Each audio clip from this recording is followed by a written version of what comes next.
Welcome back to the channel where we continue on with our digital strategy for 2023, and we're going to continue to talk about all of the components for a strong digital marketing strategy, and that includes email marketing. And we're going to talk about how to grow your email list so that it can be a source of revenue and increase your return on ad spend in your email marketing. One of the things you want to do is bring people into your funnel through your email list. And we're going to talk about a couple of different ways to do that, but you want to find your target audience.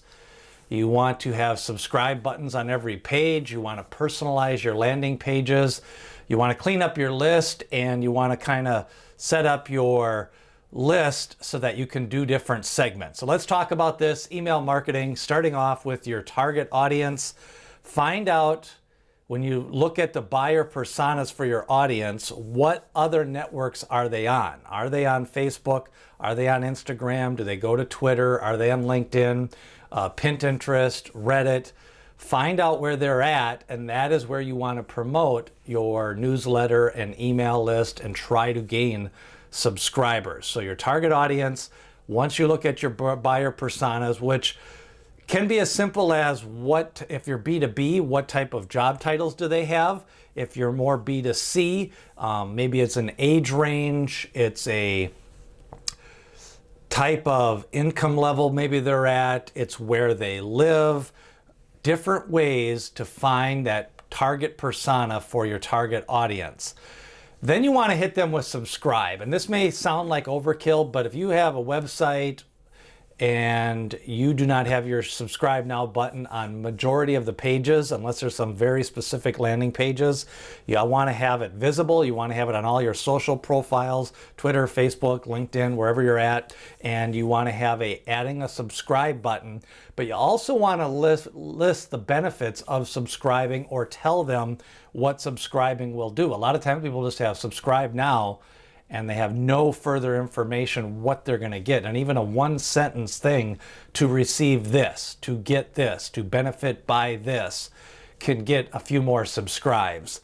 Then you want to talk about your landing pages. Now, we've talked about landing page copy and writing sales copy that sells, but your landing pages, you want to have personalized landing pages for your newsletter signups and your email signups. You want to have a call to action. And then you want to have a benefit of signing up to the newsletter or the email list. And then you want to greet them. So you want to definitely have a welcome email as part of your landing page process. Customize the subscribe button to target different audiences on different pages. So if there's a different reason why people are on landing pages, that could be the reason on that landing page for them to subscribe. So think about how the different ways and which pages are more visited and why they might be on that particular landing page. You want to segment your audience. You want to try segmenting your subscriber groups into age, location, buying habits, how often they purchase, how much they purchase. Create targeted email campaigns with even the simple things like their name in the subject, their name in that first line. You want to boost customer engagement. That's really the whole point of your email list, is for that brand awareness. Get them to engage with your marketing materials, the products that you have out there, and you can do that through your email list. If you can start getting your open rates up a little bit higher, if you can get your click-through rates a little bit higher, that is going to get your engagement. That is going to get them knowing more about your product, liking your brand. And again, people buy from brands and people that they know, like, and trust. And so that's going to build that up for your digital marketing efforts. Now, you do want to clean your list every couple of months. You want to unsubscribes. Make sure to keep that current. You want to have your email bounce rate. Take a look at that. You've got hard bounces and soft bounces. Make sure to clean that up in your email software. Constant Contact and MailChimp and HubSpot all make this easy to do.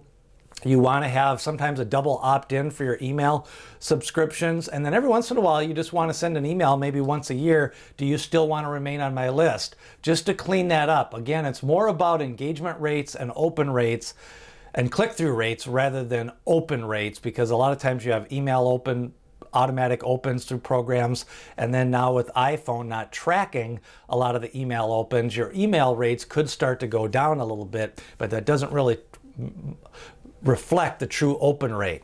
Now, monitor, you want to have a email list for people that don't buy, for people that do buy. You want to have welcome emails when they do subscribe or if they purchase something, and always send them a welcome email that this is what it's about, this is what you're going to get for subscribing, this is when you can expect emails or newsletters, why it's important, why did they subscribe. And then for subscriber growth, again, your growth is in engagement. Your list can remain relatively flat, but if you're getting more people to engage and more people to opt in and double opt in, a truer count can emerge of how big your email list and what you can actually do with that email list. What they will get for subscribing is important, and then monitor your email metrics from a standpoint of click-through rate and engagement rate. Open rate isn't as important as some of the other things and how impactful your list can be. We're continuing to talk about digital marketing and marketing strategy here on the channel.